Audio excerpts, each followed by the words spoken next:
all major societies were built around fresh water supplies.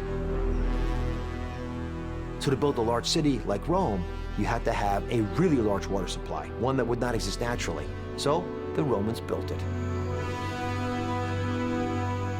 The aqueducts were such a brilliant innovation because they brought water from clean springs up in the mountains and carried it, often in covered aqueducts, completely protected from any kind of pollution, right into the heart of the city.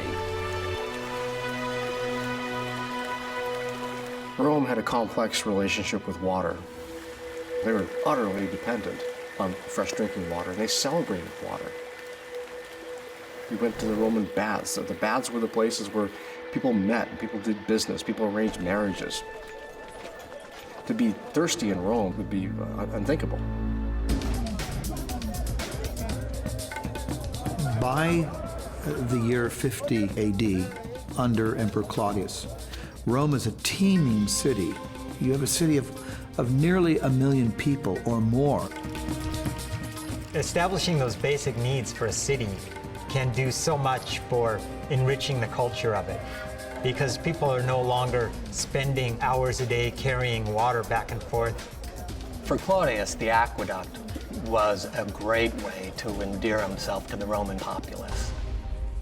There were 2 chief aqueducts that came into Rome under Claudius's watch. The challenge for the builders was to, well, first to find a great source of water, which they did about 40 miles from the city.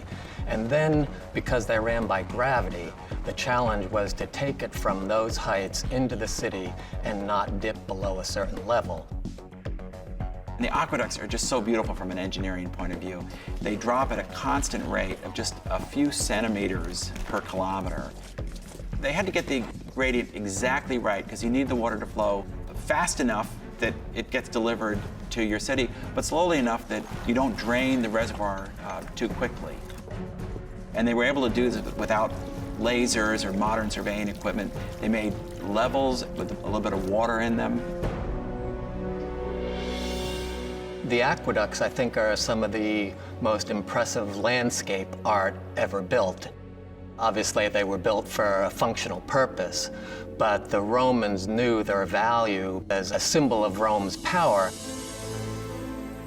They signified the ability to conquer nature, so it was, in a sense, another type of conquest for the Romans.